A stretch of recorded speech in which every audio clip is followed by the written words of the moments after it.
It's 6:50 on a Monday afternoon, so you know what time it is. It is time for your weekly episode of SCV Chat. I'm your host for Evening Moose. And before we get started, please remember our disclaimer. The views and opinions expressed in this broadcast are not necessarily the views and opinions of the SCV, its GEC, nor any divisions, brigade, camps, or any other subsidiaries. How's everybody doing in Dixieland tonight? We got some breaking news here tonight before we start off with our legendary world famous host. I'm going to steal the Kendi's tagline and put it on him just to mess with Carl a bit. But right now, I'm joined by, of course, our Lieutenant Commander in Chief, Walter D. Donnie Kennedy. Hey, Moose, good to have you. And thanks to you and also to Carl for letting me kind of squeeze in here with some breaking news I want to get to everybody.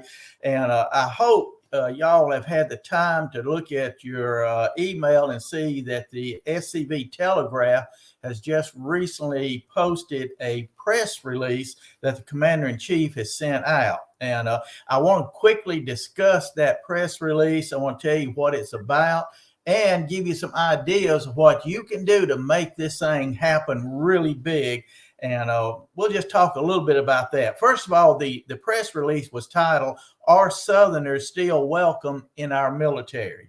Now, you should know by now, if you hadn't already heard the news, the U.S. military is having trouble recruiting people here in the last couple of years. And one of the reasons we believe is because of its woke agenda that it's trying to pursue.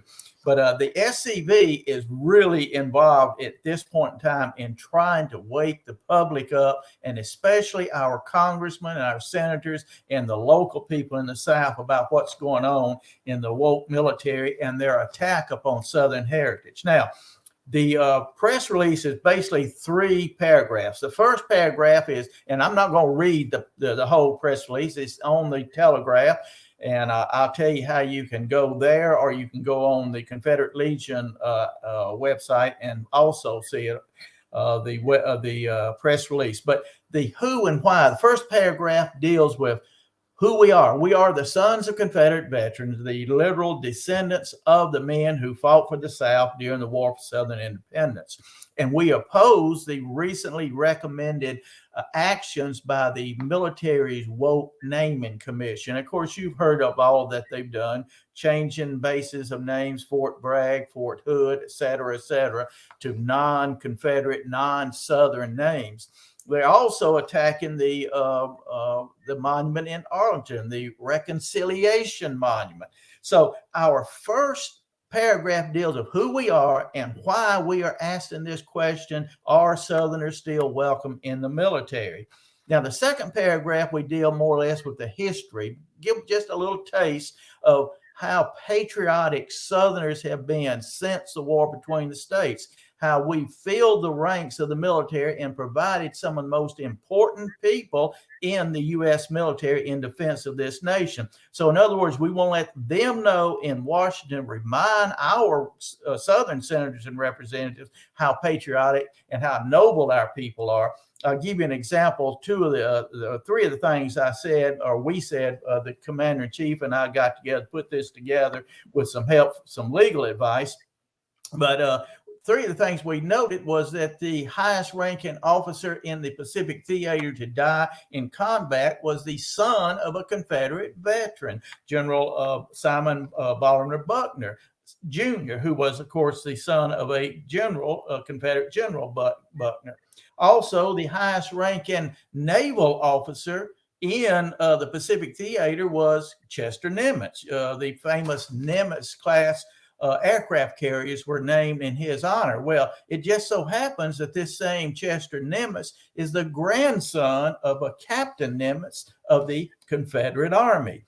And the Commander-in-Chief during that war, or right at the end of the war, and the man who desegregated the American military was a grandson of a Confederate veteran. So we're trying to make sure they understand who they are dealing with here.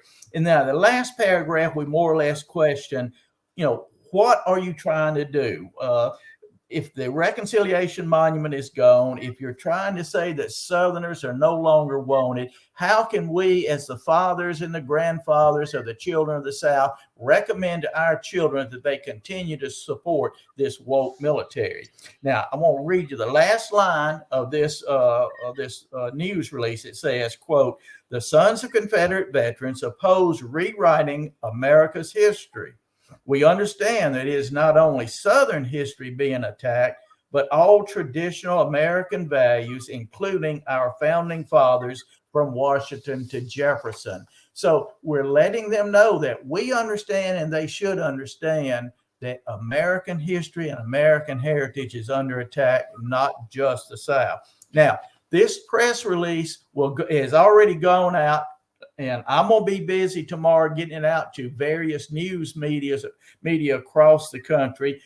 I'll also be sending it out. Headquarters is also supporting this effort. We're sending out to 14 southern states, their senators, U.S. senators, a copy of this press release and a letter from myself explaining basically what we just said and asking them to do something to intervene in this tragedy that's going on. Now, that's what headquarters is doing. But as you all know, nothing gets done in the SCV unless it's done at the local level. That's where action really takes place. So there's other things to be done here. And I will have tomorrow, if I can get my ducks in a row, I will have this information put on the SCV Telegraph so that you can pick up. But here are some of the crucial items that must be done at the local level if we are to have victory in this cause. Now, what we're trying to do, folks, remember, we're trying to make sure that the politicians, Southern politicians in Washington, who are supposed to be standing up for us, understand that the Sons of Confederate Veterans are here. We're very active, and people support our cause, and they have no reason to apologize for it. So that's what we're trying to do. Now, at the local level, each division commanders, please, just because a national has sent your senator, let's say in Louisiana, we'll send to Cassidy and Kennedy, the two senators from Louisiana. But that does not mean that everybody in Louisiana can say, oh, well, national has already sent them. They don't need to hear from me. My representative in this area is in an area that covers at least 4 SCV camps. He needs to get from my congressional district, from every SCV camp, a letter, and SCV members, a letter with this press release in it, and just a little letter saying, what's going on in Washington? We want you to defend the good name of our veterans. If that is done in every congressional district, every SCV campus involved, we will flood Washington, D.C. with these letters and these news release. Also, don't forget, folks, don't forget, in my congressional district, there are 4 local offices for my representatives. Each camp needs to send their representative in Washington a letter, and also their local office a letter. That way, Republican or Democrat aficionados in every congressional district will understand those SCV people, they're getting upset, they're getting active. We better watch out what they're doing. So this goes for Louisiana. It goes for every southern state. We've got to do this, folks. Now, number 2, this press release is going out. And you can get more information on this press release on Confederate Legion. I think it's scrolling there, clegion@reagan.com. You can email, ask for assistance in getting these letters out, and they will be glad to assist you. Now, look, social media. A lot of newspapers will not carry this information, but if we use our Facebook, our Twitter, our whatever social media you have, post this information on your social media. I've already put it on my Twitter account and on my Facebook account. That my Facebook account, I have something like 22 people. Walter Kennedy, if you're not already on my list, get on there. Walter Kennedy on Facebook. And I've got, I think, 2,500 people on there. 2,500 people are subject to seeing this press release now. And I guarantee you only about half of them are SCV members. So therefore, we're spreading the information. Use your social media. Circumvent the liberal control of the media by using your social media. It don't cost you a thing, and it's easy to do. Do that, folks. Take this news press release to your local newspaper, especially if it's a weekly newspaper. Take it from your camp. Say, I'm a member of the Henry Scott Allen Camp SCV in whatever town you're in, and this is our press release. We're endorsing it. We would like for you to run it. They may turn you down, but they may also run it. So we've got to share this information. I have in my local area at least 2 weekly newspapers that will carry this press release. It will go out to about 20 to 30,000 people, and 90% of them are not let's put it correctly. 99.9% are not SCV members, and probably 90% of them never heard of the SCV. But once they hear about us, they're going to like what we're saying because we're defending traditional American values. So all of that said and done, Jason has done our commander-in-chief. Jason has done a great job in getting this ready. Adam has helped us out putting that. We've had tremendous input. Ron has been actively involved in all this. This is not something that's done on the fly. We've been working hard at it, folks. Headquarters can only do so much. It's going to be left up to you at the local level to see to it that this gets to your senators, your U.S. senators. Right now, we're looking at people in Congress, because if we can put pressure on them, we're already attacking those people with a lawsuit, the SCV lawsuit, trying to save Arlington Monument and putting pressure on that woke military naming commission. If we can use that plus this, we can put double pressure on the politicians in Washington, D.C., and these politicians can then call the naming commission into account. They can say, well, hold your funds. We're going to talk about this. We don't like this. We're getting letters and emails from people all across the South. We can't stand the pressure. You got to do something. But it ain't going to happen unless you, the members of the SCV and your local camps, become actively involved. We must become activists. Now, Bobby Herron, he's Deputy Chief of Heritage Operation of the Sons of Confederate Veterans. His email is clegion@reagan.com. This information about what to do will be on the SCV Telegraph. I'll get it to Bobby, so you either get it from Bobby Herron or you can get it off the Telegraph tomorrow. So we need to get busy. We've got to put pressure on these suckers in Washington, D.C., and you've got to let the political establishment locally know that we're busy. Send your congressman this news release with a letter from your camp, and then send to every one of his home offices, whether he's got one office in your district, 3 or 4 or 5.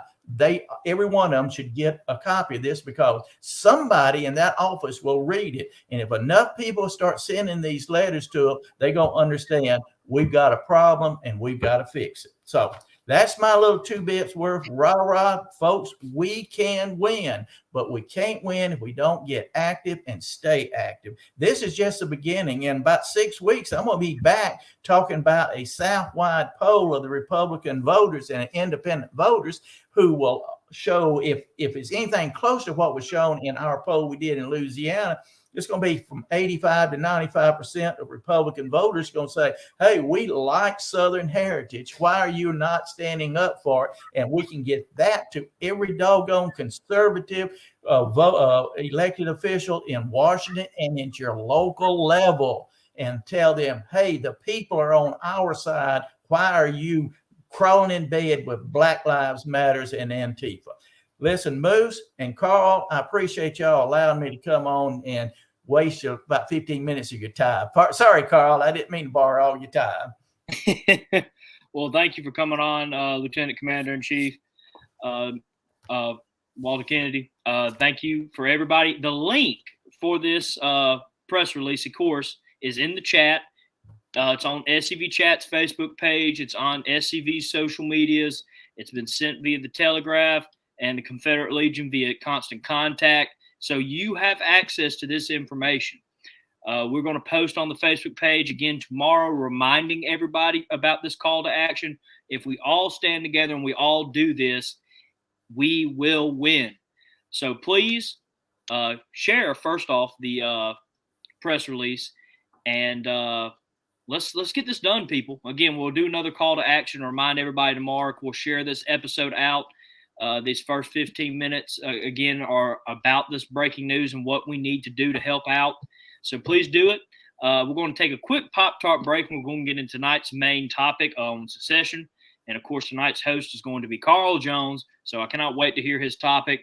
It is one of these nights that I can just put everything and all the pressure on Carl, and I can just sit back and relax. Tonight's Pop-Tart break is, of course, sponsored by the Kennedy Twins' newest book, Jefferson Davis, High Road to Emancipation and Constitutional Government. Link is also in the chat for that. Jefferson Davis's High Road to Emancipation and Constitutional Government is about how Jefferson Davis was a leader in the high road to emancipation. He looked for a day in which slaves would be prepared to live and participate in society. He did more than advocate, though, for this high road to emancipation. He practiced his beliefs in the ultimate emancipation of Southern slaves. Many of his former slaves left for prosperity and their testimony about their former master who prepared them for freedom and to be a member of society. So we want to thank the Kennedy Twins for sponsoring tonight's Pop-Tart break. Again, link is in the chat. You can find this new book at www.kennedytwins.com and most online bookstores. So we want to thank the Kennedy Twins for sponsoring. And again, we will be right back. There is a place nestled in the rolling farmland of southern Middle Tennessee. A home constructed in 1837, nearly lost to the ravages of war. Saved by a servant and a Confederate general. A place where families loved and lost. If walls could talk, what stories could be told?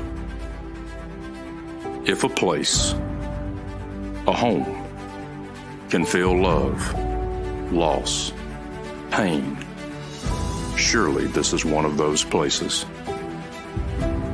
Nearby is a more recent structure, and inside are the stories of heroes and heroines, stories of battles won and lost, stories of sacrifices made by the people of its native soil. A place that will tell the true and complete story of the Southland and the war fought for its freedom. From the causes that led to the conflict to the modern-day struggles to protect Southern history. Historic Elm Springs and the Confederate Museum at Elm Springs are the general headquarters for the Sons of Confederate Veterans. A place where the story of the Southland and its historic struggle is preserved and told. Come and discover your history.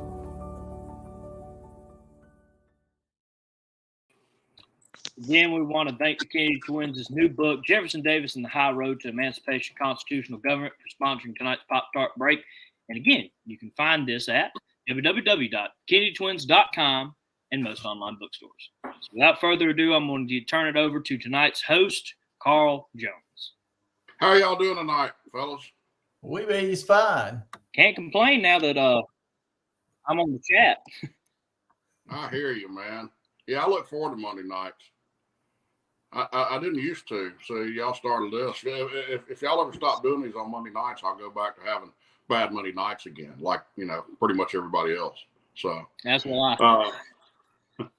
I we changed topics tonight. It was supposed to be Guns of the Forest Cavalry. It was going to be a great episode. We're going to come back and do that. What happened, my buddy Chris, who was going to be my guest on, he's got a pretty elaborate collection of actual period instruments. We're not talking replicas. We're talking about period instruments, and or weapons, I should say. And he was going to, what we had decided to do was have him come on and cover two, a rifle and a pistol, long gun and a pistol tonight. And then we would do, two more at some point in the future, and then two more after that, and make a series out of it. But as fate would have it, he got sick. He caught a stomach bug over the weekend, and he was still hoping to come on as of about 3:00 this afternoon. And he called me and said, "Man, I just can't do it." He's still in pretty bad shape. So anyway, we'll have him on at a later time. Maybe I'm hoping to actually next month to get Tommy Daniel to come back on and talk about Southern music. It'll be a different discussion than what he did a year or so ago, however long ago that was. But I got some others in mind too. So tonight, unfortunately, you got me. This is just something that I had to kind of pull off the cuff, and I thought, what can I talk about? Well, one of my favorite topics, and probably one of my buddy Donnie's favorite topics too, is secession. After all, I learned a lot of what I know about it from Donnie. Hey, Carl, why do you think I'm sticking my nose in the camel? I mean, in the tent like the camel, proverbial camel. You talk about secession, my God, man, that's peas and cornbread for me. Yeah, that's like that'd be like walking along in front of me and holding out some country fried steak and mashed potatoes. So, actually, Donnie, you kind of sparked this, whether you know it or not. There was a young lady from the nether regions, meaning Yankee land, on your Facebook page about a week ago, who was going ballistic, and yes, she had moved to Texas. I mean, I wanted to tell her, if you hate the South so bad, go back from whence you came. Go back up north to New Jersey or wherever the heck it was you came from. But she was going on and on and on and on, and so among other things that she took an academic or intellectual beat down on, one of them was secession, and I have yet to run across a Lincolnite, somebody that thinks the South was wrong, whether they're conservative or liberal, because guess what? We get hit from both ends. Absolutely. There's an awful lot of conservatives who just adore Lincoln and think he was the greatest president ever. They're misguided as can be, but nonetheless, they think that, and it's one of the most common things the South committed treason. Okay, so I'm going to talk about that tonight from a historical point of view. We can also attack it from a philosophical point of view as well. I mean, I'll touch on that just a little bit and say this. If you believe that maintenance of the Union, that forming a Union and having this political system, that was the end result of what our framers of the Constitution did, then you're confused, thoroughly confused. The Union was put together as a means of protecting liberty. The Union itself was not the aim of the founding generation. They were using it as a mechanism. I know Mel Bradford made the comment, and I think I've mentioned this here before, but made the comment in his book, what was the name of that book? Original Intentions. Original Intention. Yeah, intentions, plural, because each state kind of voiced its own reason for ratification of the Constitution and joining the Union. But he made the point in there. He said you could say that South Carolina ratified the Constitution in 1780 or 1781 when Lord Cornwallis first marched troops into Charleston. Okay, and what he meant by that was that it was a defensive mechanism. Many of the colonies believed number one, we need an entity that would facilitate commerce from abroad, and that would protect commerce domestically as well. And that's what the Commerce Clause was all about. It was to prevent inland states from being trespassed on by states that were bordering the ocean from passing tariffs that cut off their supply chain or their trade. All right. So, but the other purpose was a common defense. And they had bound together during the American Revolution. I hate to call it a revolution. It wasn't. It was, there were no revolutionary new principles coming out of it. It was, as Jefferson said in the Declaration of Independence, we are defending our rights as Englishmen. Okay. So right. The English, just like Lincoln in the 1860s, the British in the 1770s, were violating their own law with regards to the colonies, and they ultimately invaded. And it took a banding together of these colonies to fight back the most powerful military force on earth. Okay, so that was really the basis of the Constitution, to provide a mutual defense between the colonies and to facilitate commerce. And then there were a couple of other menial things that they put in there, such as the Congress having the power to coin money and to deliver mail, and that was about it. Everything else was reserved to the states.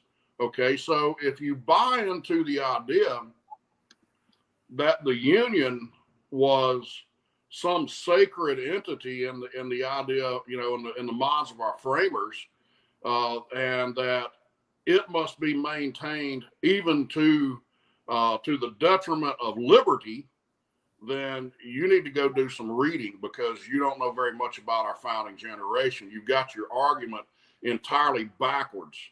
Liberty, as Patrick Henry said in the Virginia Convention, must be the direct end of your government. Right. In other words, I think that the rest of that quote was something to the effect of, you are not to ask how your trade may be increased or how you may become more powerful. Liberty, sir, ought to be the direct end of your government. And there was, I don't think any of the framers would have disagreed with that. But the problem comes in between North and South in the definition of liberty. In the South, those of us coming out of the Cavalier culture and the Scots-Irish culture, regarded liberty as an individual thing, as an individual tenant. In the North, New England specifically, because at that time New York was, had a lot of Scots-Irish and a lot of, what I would call just American influence to it. Yankees had not moved in there yet and taken control of it. Same thing with New Jersey and various other places. But in New England specifically, liberty was a collective idea. It wasn't about the individual. It was, the rights of the community came first, to the extent that the community ran the family.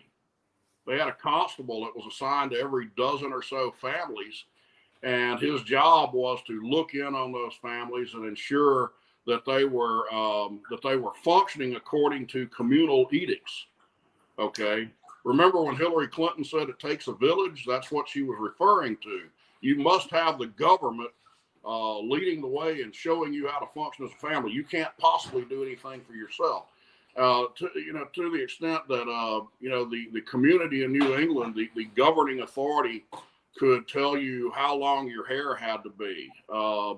Women weren't allowed to wear certain types of jewelry in public. You must attend this church and you must believe this doctrine in religious terms. Children, quote unquote, below the age of 50 could be put to death for disobeying their parents.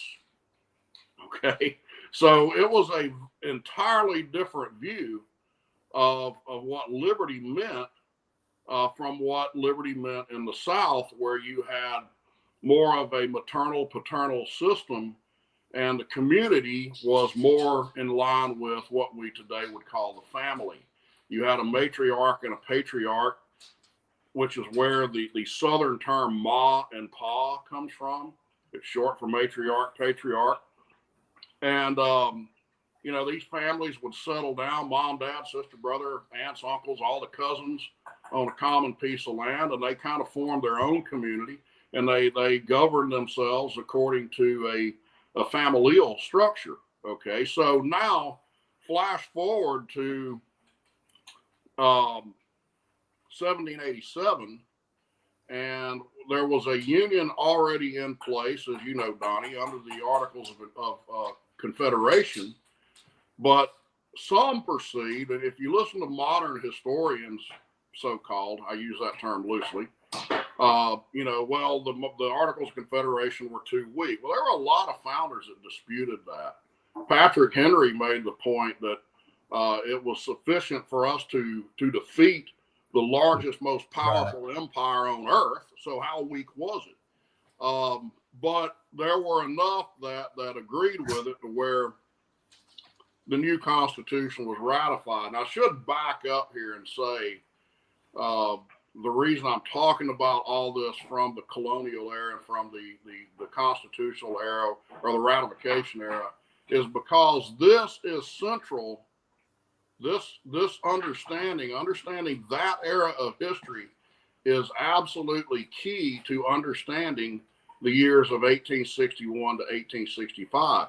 If you don't understand on the basis on which the Union was framed, you cannot understand why Lincoln violated those principles and why it was the South who was actually contending to defend our founding principles. So very important that we understand this. Okay, so they ratified, or they got together in Philadelphia in 1787. They form they get there really on the basis of subterfuge. They were called on the premise that we're going to recommend amendments to the Articles of Confederation, and then when they got there, the doors were locked, so the public couldn't hear what was going on and that sort of thing. And they rolled out an entirely new constitution. And this was the Federalists, who were not Federalists. They were nationalists. They were a combination of nationalists and monarchists in reality. They did not believe in federalism, but they rolled out something called the Virginia Plan, which called for, among other things, high protective tariffs, a perpetual presidency. In other words, he would be president for life. Right. A state or a federal negative, a veto power over state law. Alexander Hamilton wanted the general government, what became the general government, as you know, as it exists today, in theory, to have the power to appoint your state governor. So in other words, the Virginia Plan, which itself was also named in subterfuge because it did not in any way, shape, or form represent the culture of Virginia. They named it that way to get, just like they called themselves Federalists, to create this image that, oh, we're for a federal government, not a national one. Now we've got this Virginia Plan, which is going to represent federalism. And in both cases, it was the exact opposite was true. Well, who introduced the Virginia Plan, Carl? What's that? Who introduced that Virginia Plan? My recollection was Edmund Randolph, I believe. He and James Madison. Madison went to the convention as a high Federalist. Yeah, he moderated tremendously during that time. He realized he almost got kicked out of the convention for pushing that idea. Yeah, that's right. I think they had Randolph bring it to the floor again because he was governor of Virginia, and it would put a Southern federalism slant behind it. But in reality, it was a nationalist document. Okay, so and he got turned down big time. Yeah, long story short, the Virginia plan was effectively shredded in convention. There was virtually nothing left of it. So that gets into the question of what did come out of the Philadelphia Convention, and that's really the basis of where I want to go tonight. What came out of it was a confederal or a confederation, a confederated federal. You hear all the all these words essentially mean the same thing. It was a union, a federal union, not a nation. I pulled up a quote here from James Madison. And here's another thing too. I think it's important to know, because we misquote, we misunderstand. When I say we, I'm not talking about you, me, or the people listening. I'm talking about the populace as a whole, and especially so-called constitutional conservatives and liberals. They misquote the preamble to the Constitution. They say, "We the people." You hear that term all the time. It drives me nuts. We the people, we the people, we the people. That's not what the preamble says. That's part of what the preamble says. It says, "We the people of the United States." States, plural. Plural. That's exactly right. And when the preamble came out of the committee, it actually said, "We the people of Virginia, Massachusetts, New York, Rhode Island," so forth and so on. At that time, there were, Rhode Island actually refused to even send delegates to the convention, and there was no guarantee as to which states would ratify and which states were not. No state was bound to ratification. It was voluntary, which, by the way, accession means voluntarily entering into, and accession is the opposite of secession. So they acceded to the Constitution. That's right. And how did they accede? By convention of the people of their sovereign state.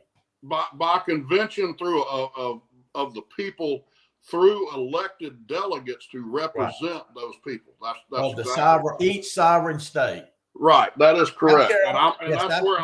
That's where I'm going. Good. Get there. Hurry up. So the preamble is when Elbridge Gerry changed it from "We the people of New York, Rhode Island, Virginia," and so forth, it changed to "We the people of the United States," but it did not change meaning. It meant the states independent of one another. Okay. And you can see that in Article 3, where it refers to the United States as them and their. All you got to do is go read Article 3 of the Constitution. The Constitution itself says it is a plural entity, not a singular entity. But James Madison, writing to the people of New York, states' rights was never a Southern, it's an American principle, not a uniquely Southern principle. Absolutely. But James Madison, writing to the people of New York, says, on examining the first relation, it appears on one hand that the Constitution is to be founded on the assent and ratification of the people of America, given by deputies elected for the special purpose. But on the other, that this assent and ratification is to be given by the people, not as individuals composing one entire nation, but as composing the distinct and independent states to which they respectively belong. Right. It is to be the assent and ratification of the several states, derived from the supreme authority in each state, the authority of the people themselves. The act, therefore, establishing the Constitution will not be a national, but a federal act. And one of the things that those on our side of history need to do is to take the word nation out of our vocabulary. The United States are, plural, a union, not a nation. We're actually, sort of buying into the Lincolnian dribble by referring to it as a nation. So, and I love what Clyde Wilson said. He said, if they had created one nation, it would have been called the United States, singular, not the United States, plural. plural. Okay. What does state mean in the vernacular of 18th century America? State was a political sovereignty. It was a nation. Right. You could call Alabama a nation, or Louisiana a nation, or Mississippi a nation. The United States is a union, as the name United States implies. A colony is subject to a parent government. If you notice in the last paragraph of the Declaration of Independence, right after Jefferson says, we declare that these united colonies are and of right ought to be free and independent states, he goes on to compare them to the state of Great Britain. Singular. That's right. Okay. So that's the Declaration of Independence. Question is, did the states surrender their sovereignty upon entering into the Union? Well, the easiest answer to that is, first of all, if they did, they forgot to mention that in the Constitution, because it's not in there. And no place in the Constitution does it say any such thing. James Madison, again, I'm sorry, let me go to Thomas Jefferson. Jefferson says, and this is flashing forward to 1798, during the era of the John Adams presidency, when the Alien and Sedition Acts, both of which were a clear violation of the First Amendment, by the way, when they had been signed by Adams unconstitutionally, illegally passed. But in response to that, Jefferson, when he penned the Kentucky Resolution, anonymously, because he could have been arrested for sedition by penning this, says, and this is one of my favorite quotes of all time, because this summarizes very succinctly in one paragraph the entire point of the Constitution. The several states composing the United States of America are not united on the principle of unlimited submission to their general government, but by a compact under the style and title of a constitution for the United States, not a constitution of. It was not creating the states. It was constituting a general government for them. Yeah. And of amendments thereto, they constituted a general government for special purposes, delegated to that government certain definite powers, reserving each state to itself the residuary mass of right to their own self-government, and that whensoever the general government assumes undelegated powers, its acts are unauthoritative, void, and of no force. He goes on to say that to this compact, each state acceded as a state, and is an integral part, its co-states forming as to itself the other party, that the government created by this compact was not made the exclusive or final judge of the extent of the powers delegated to itself, since that would have made its discretion and not the Constitution the measure of its powers. Boy, if only we understood that today, Donnie.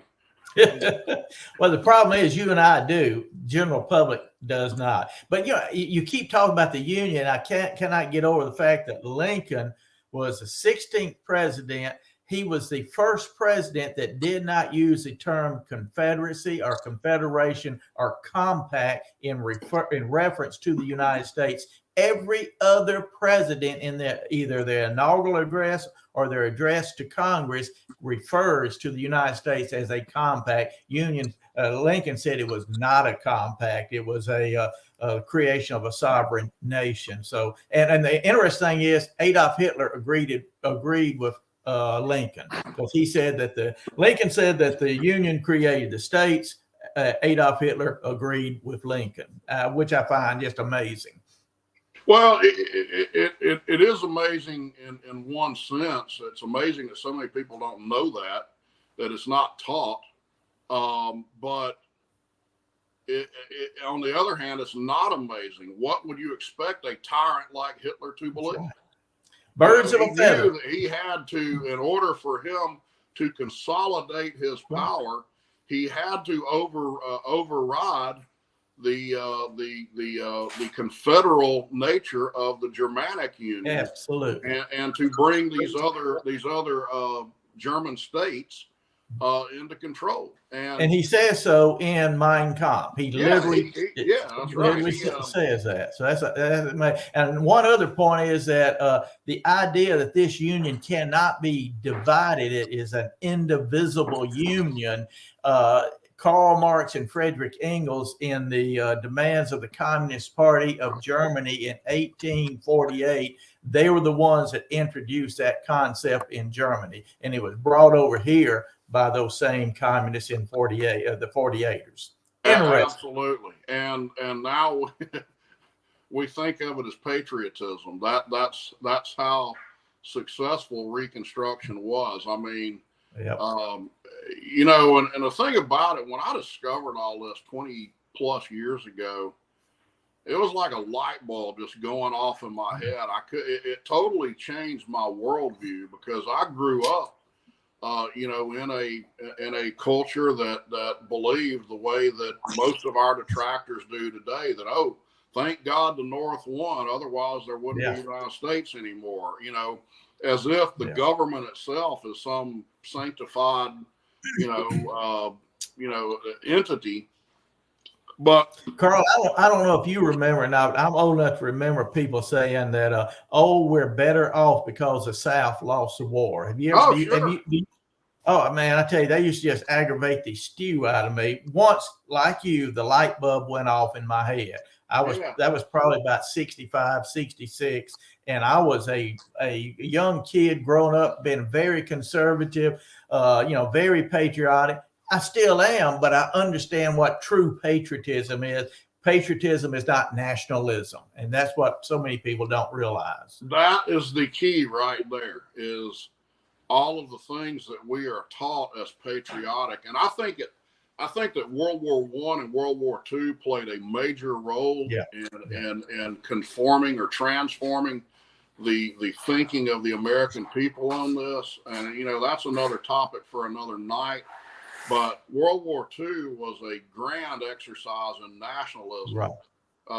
Truman, you know, I hate to say it, but Truman furthered that in many ways.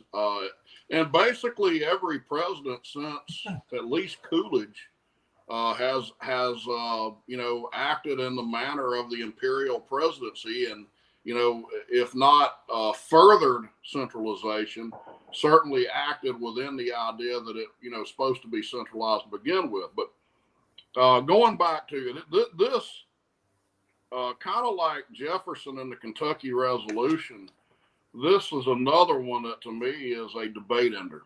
Okay. This is James Madison again from Federalist 39. Each state in ratifying the Constitution is considered as a sovereign body, independent of all others, and only to be bound by its own voluntary act. And I had a liberal try to tell me, well, that doesn't mean what you think it means. Oh, really?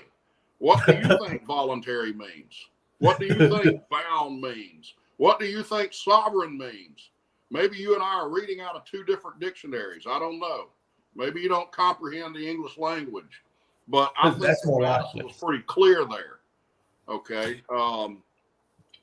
James Madison in Federalist Paper 43, where he clearly states that the safety and happiness of a people are the point at which all governmental institutions must be sacrificed. To me, that's the last nail in the coffin of those who say that we don't have the right to secede. Well, and that's not only is that a historical rebuttal of our detractors, but again, it gets into what I mentioned earlier, the philosophical idea of it.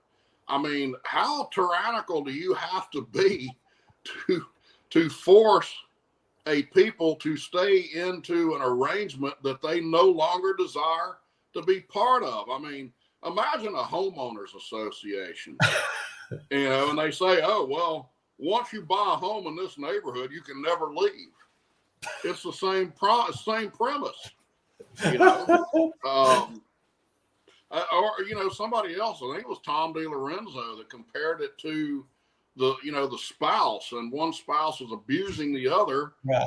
And the woman, being the weaker, decides she's going to leave, and the spouse beats her down, beats her into submission, and she decides, okay, I won't leave because he'll kill me. Well, he saved the union. Well, hey, the union is saved. The marital union was saved. And how stupid do you have to be to think that's a good thing? But getting into secession, I would make the argument that secession is the most American principle, not Southern, American principle. If we've got one principle that led to the formation of a voluntary union and created a general government, it was first that we seceded from from Great Britain. Okay, and what does it say in our country's first secession document, which was the Declaration of Independence? We are declaring independence. It's pretty clear, and there are people out there, oh, that wasn't a secession document. How is declaring independence anything other than a secession document? Again, how delusional does a person have to be to not? All you got to do is read the title. They are declaring independence, and this should tell any human being capable of linear thinking that they're leaving, they're seceding. Okay, but Jefferson states in there, and all of the colonies signed off on this, that when the government becomes destructive of the ends for which it was created, it is the right of the people to alter, abolish, or throw off that government, to secede.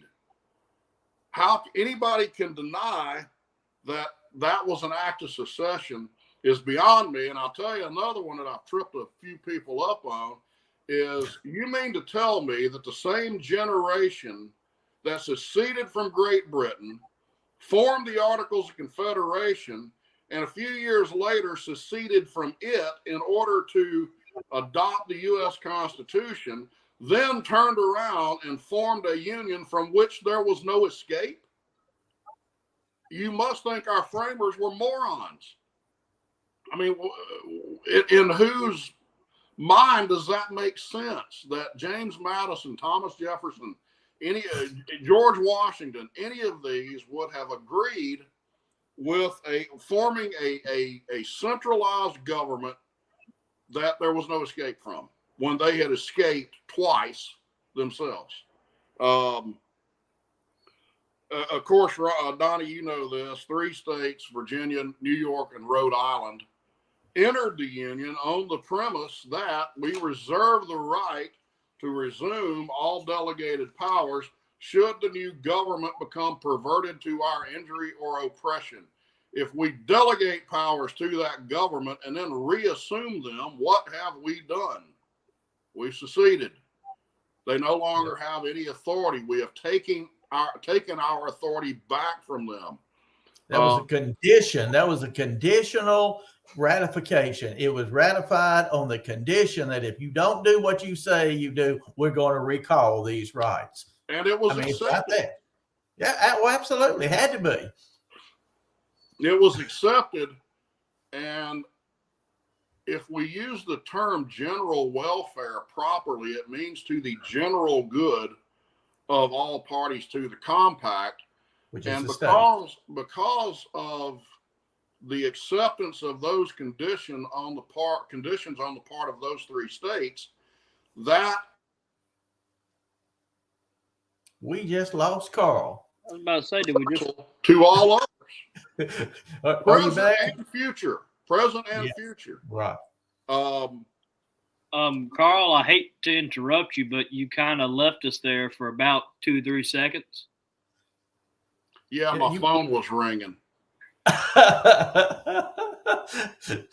Well, tell your wife you're at home. Quit calling and checking your phone. No, that was a buddy of mine calling me. He doesn't know I'm doing this. But so what should be the proper actions of a general government that is not under the control of a dictator when a state decides that it desires to leave? Okay. this was discussed in the Philadelphia Convention. It was also discussed in the New York Ratifying Convention. And in Philadelphia, here is what James Madison said. The use of force against the state would look more like a declaration of war than an infliction of punishment, and would probably be considered by the party attacked as a dissolution of all previous compacts by which it might be bound. Is that not in the Federalist paper? I believe he said it in the Philadelphia Convention. That's what my notes say. Okay, I was thinking that was in the Federalist. Well, the reason I'm laughing because I've been looking for it all day, and I thought it was in the Federalist paper. He makes allusion to, he and Hamilton both, the act of the federal government forcing a state would be an act of war, or appear to be an act of war, and the state should resist it. But yeah, I was thinking that.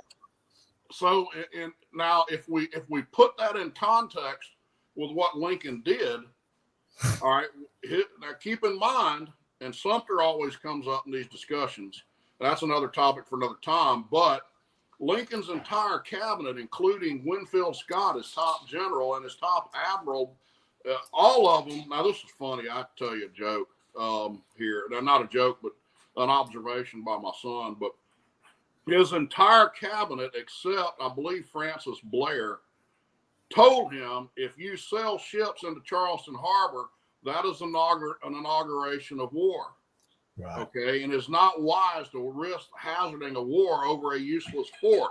But if we take that act and tie it into what Madison said, that the attacked party would consider that attack as a dissolution of all previous compacts, then it was Lincoln who dissolved the Union when he made that hostile action of sending those troops and ships into Charleston Harbor. Now, the funny part I was going to tell you was I explained this to my son, Sam, when he was about 12 years old. And I don't remember if it was Francis Blair or not. I think it was. Whoever it was Postmaster General. And my son looked at me incredulously and said, "You mean Lincoln went to war on the advice of his mailman?"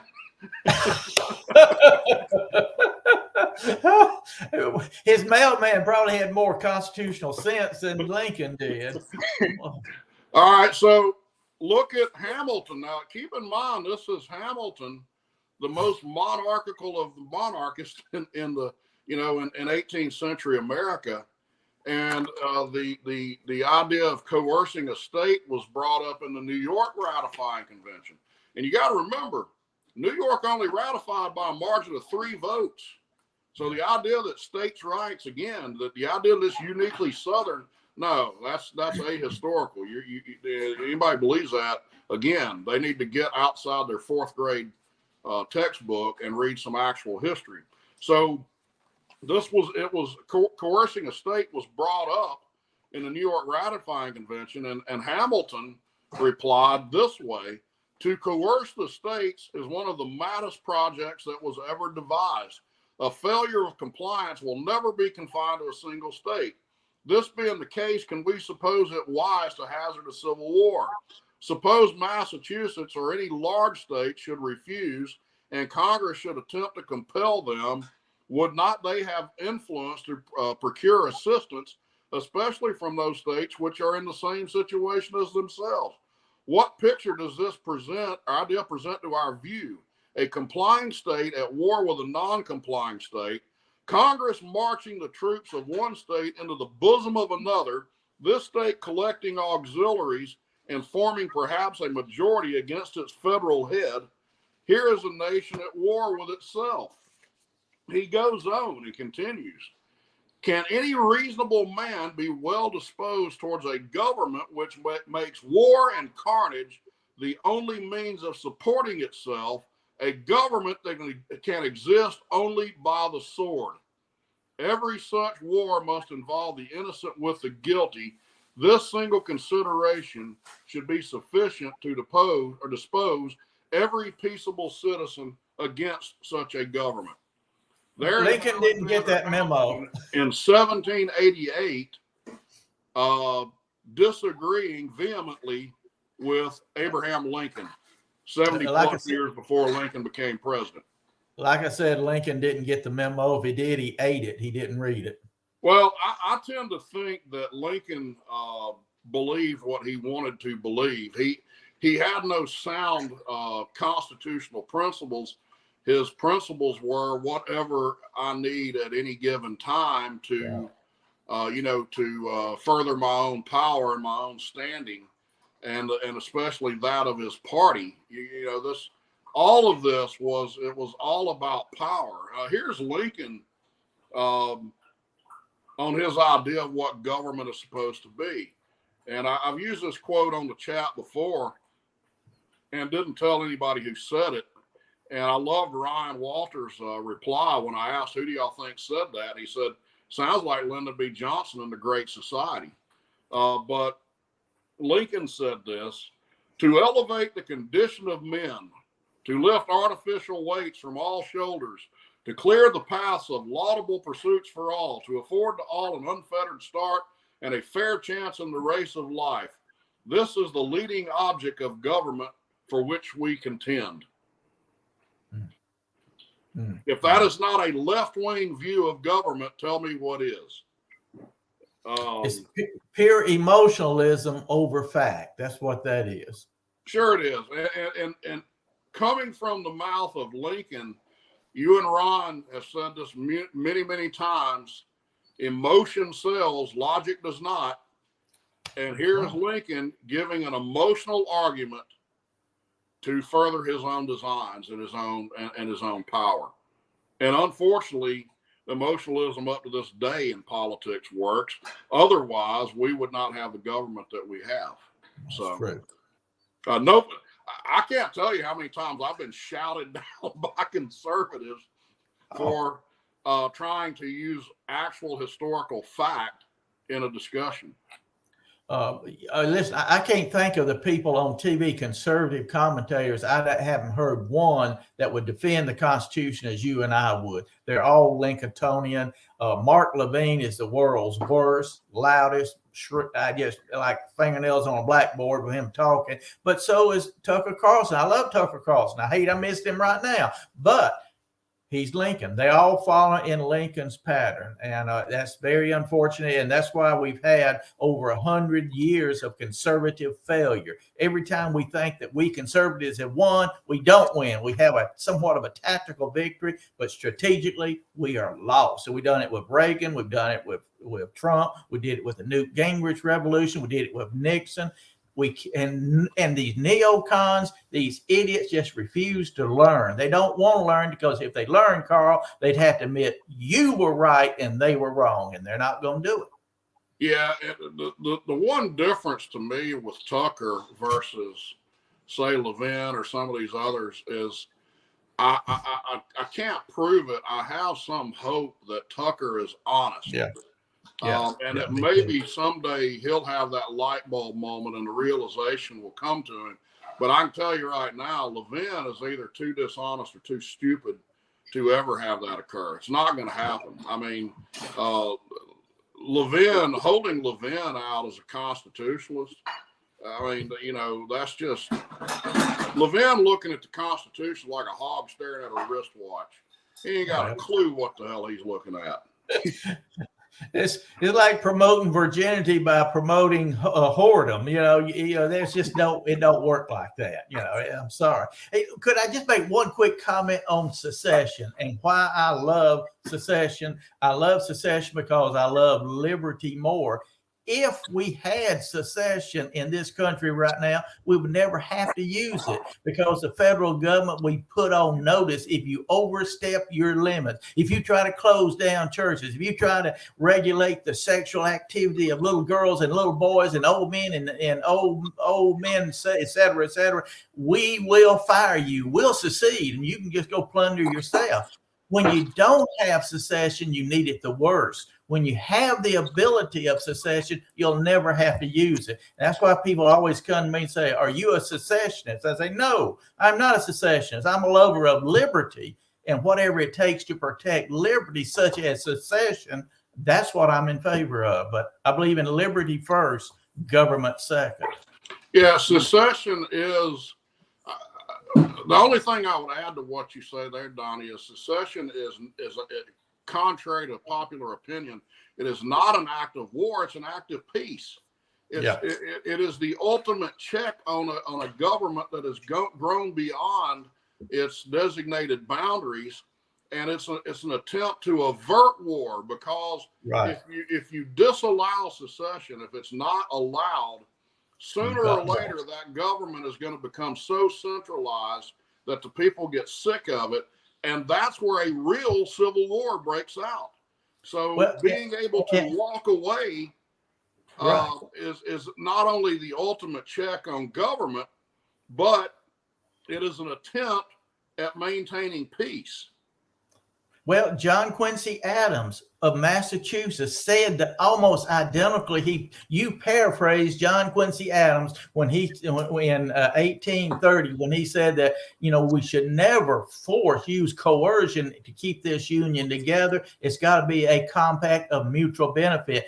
Thomas Jefferson. So now you have a Massachusetts guy, John Quincy Adams, 6th president. You got Thomas Jefferson, who said the same thing. He said, if friends part, they can regain that friendship, but if they fight it out, they will never regain that friendship. Jefferson believed in secession. John Quincy Adams, Massachusetts, did also. You're right, and if you don't have the right to secede, you're going to end up in some type of either cultural or physical military conflict, and that's where we are right now, in a cultural conflict. We are, and it's always been cultural. I mean, what you see today, the red states versus the blue states, is 160 years ago they were called rebels and Yankees. Yeah. And you can go back to the English Civil War, and I can't remember what year that was, 1780s maybe, I don't remember. It was 1600s, but anyway. Yeah, I think it was 1685. I think is when it was. But you go back then, and you had Cavaliers and Roundheads. Well, guess what? Right. The Cavaliers came here into the American South, and the Roundheads came here as the Puritans to the American North. There's always been cultural distinctions, and the only way that a government can work with these cultures that are so distinctly different from one another is through decentralization and state sovereignty. Because what you end up with is what we have today. It's this constant seesaw effect of the blue states trying to dominate the red states, and the red states trying to dominate the blue states. And we've got this central power up there with all these politicians who are taking advantage of this. And, if you put me in power, I'll crush California and Massachusetts and vice versa. And, sooner or later, history is pretty clear that sooner or later this comes to armed conflict. And that's exactly what we don't want. I mean, I don't want to have a real civil war. That's not, that's not a good thing for anybody. I mean, think about the amount of death and famine that was caused during a 4-year period. I think today it would last a lot longer than 4 years. I think it would be a lot bloodier. I think the death toll would be, it probably would eclipse anything we saw in the 1860s or since in a country the size of the United States. Why would we want to risk that? So we've got two real options, and that is either go back to the federal system of our founders or separate. We could have a conservative union here in the South, and the left can have their socialist utopia. And I don't care. It doesn't bother me as long as they're not inflicting their views on me. I don't care what form of government they have, but the how all this relates to the Confederate soldier. And I tell people this all the time: look around the government or look around the country today.